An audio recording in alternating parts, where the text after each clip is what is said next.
They called my dreams ridiculous, whispered that I was too weak to see them through. Their mockery was quiet yet piercing. Smug smiles, dismissive head shakes, and condescending chuckles. Those little cues could have shattered me. Instead, they awakened something primal and dangerous inside. I remember the exact moment they finalized their scorn.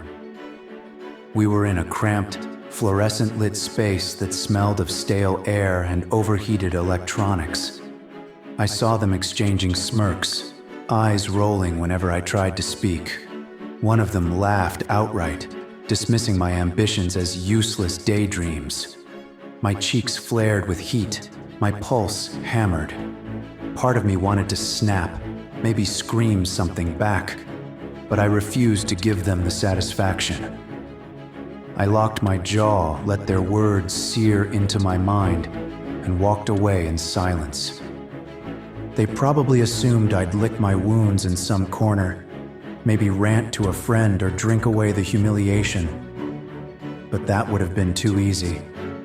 Their petty ridicule became the spark that ignited a far more dangerous flame. Instead of complaining or seeking pity, I channeled their insults into a vow. I will become a force they never saw coming. While they boasted about trivial successes, I vanished. While they flexed for fleeting applause, I got to work in the shadows. The morning after their final put-down, I tossed my alarm aside in the pre-dawn darkness, forcing myself out of bed hours earlier than I ever had. I didn't let my body adjust or my mind argue. I simply started moving. Stumbled into my makeshift training space, bare walls, a single pull-up bar, some free weights scattered across the floor, and hammered my body through grueling circuits, push-ups until my arms screamed, sprint intervals until my lungs burned, bodyweight drills that turned my legs into trembling pillars. Every time I wanted to ease up, I recalled their sneers. Letting them be right was far more painful than any lactic acid buildup. The memory of their derision fueled each rep, each ragged breath. While they churned out mindless posts on social media, parading their shallow victories, I disappeared from every platform. I blocked off every corridor of distraction. Friends started messaging me, curious or concerned, but I gave only curt replies. My time had suddenly become precious. I needed every second to transform that anger into unstoppable discipline. My routine was merciless.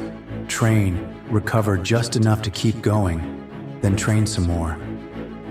When I wasn't dripping sweat, I was planning the next day's onslaught, mapping out every session, every meal, every hour. I refused to let chance or complacency creep in. Week by week, I felt myself forging a new identity. My muscles grew denser, my grip stronger.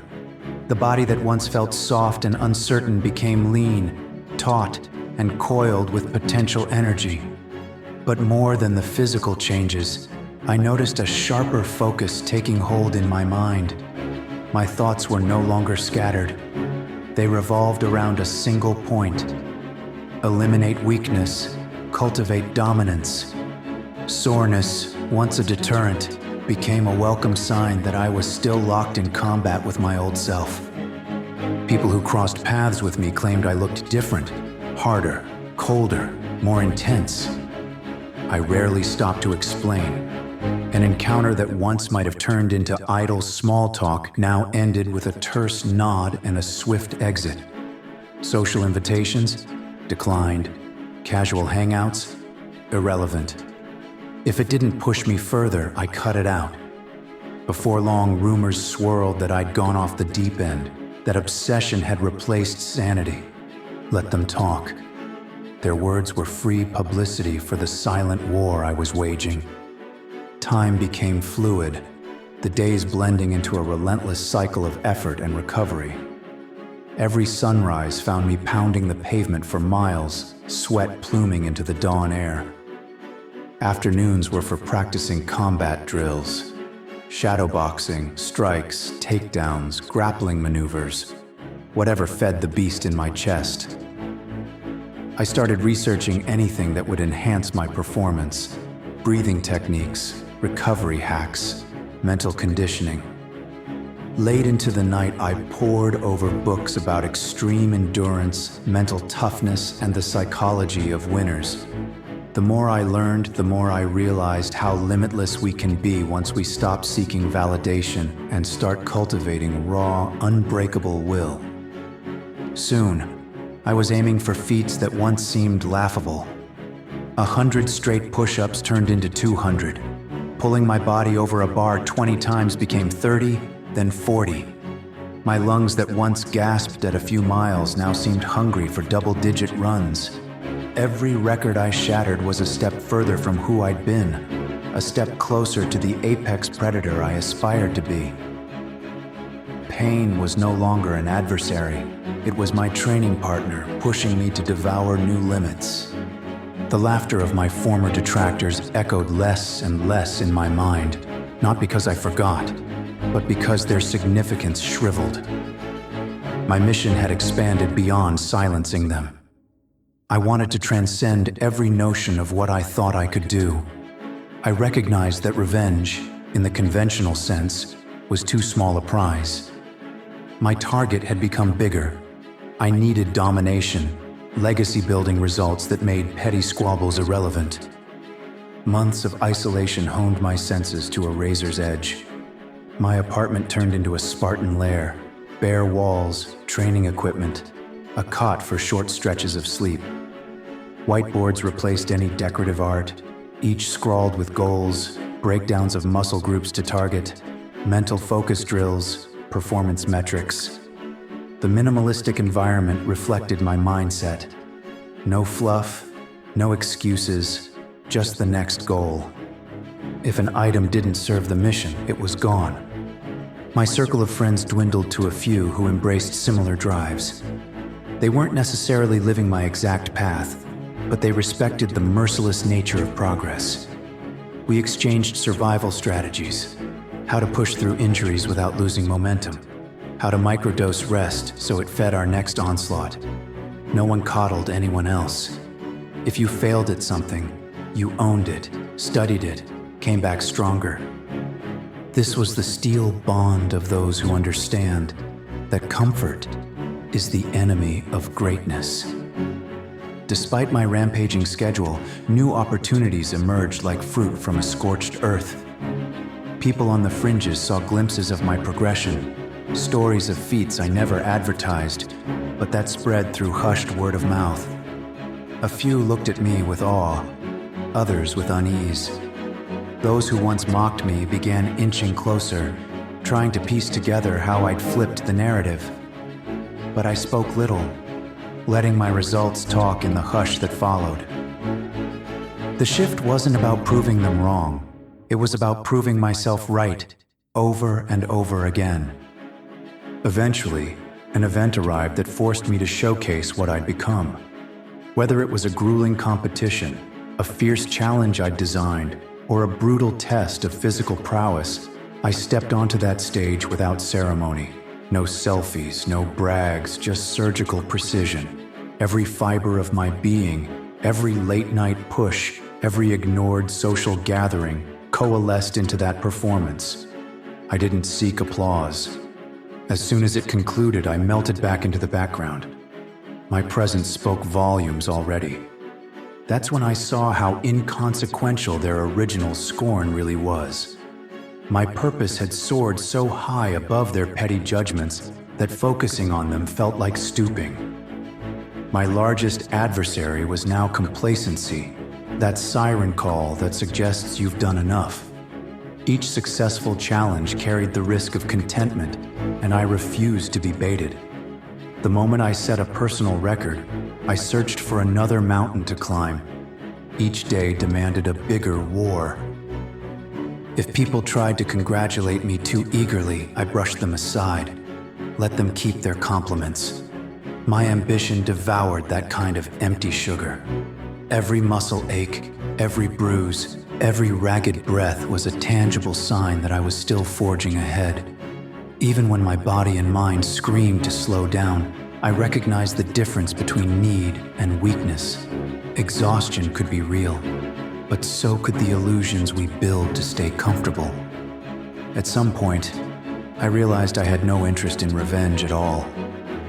The concept felt small, tied to them, whereas my goals had grown monstrous in scope. By now, I was obsessed with surpassing my previous best. I was my only competition. Their laughter was a distant memory, no longer fueling me so much as reminding me of how far I'd come. Did I thank them? Part of me did, in a twisted way. Without their condescension, maybe I would have floated along seeking their approval. Instead, I was standing on a different plane of existence. Occasionally, one of them would approach me, stammering out half apologies or claiming they always saw potential in me. I responded with silence or polite detachment. I owed them nothing. My fortress of discipline was impenetrable. They couldn't buy or beg their way back into my mindset. The path I'd carved out was lonely, but it was uncompromising. No worthless chatter or forced amends could distract me from the next rung on the ladder. Within my austere home, I tracked every facet of my evolution. Reps, times, distances, new skill applications, mental breakthroughs. I confronted each day's data with cold scrutiny, never letting myself gloss over weaknesses. If I slipped in any metric, be it endurance, speed, or focus, I targeted it relentlessly until it fell into line. Progress was never linear. Plateaus happened, injuries flared, but that only made the climbs more brutal and rewarding. What began in anger had solidified into relentless discipline. Anger was too fleeting, too unstable. But discipline was a constant, guiding me through adversity and burning away excuses. Training became not just a routine, but a creed, something unwavering, a bedrock beneath every decision. If an action didn't support my ascension, it was discarded. Doors I once believed closed forever started cracking open. People who used to ignore me reached out, curious about the unstoppable drive they now glimpsed. Some asked for advice, others sought alliances. I sized each request against my uncompromising standards, accepting only what furthered my ambitions. If they expected the old me, apologetic and eager to please, they were disappointed. Running into my former detractors felt like peering back in time. Their petty concerns and shallow boasts seemed almost comical now. We occupied different universes.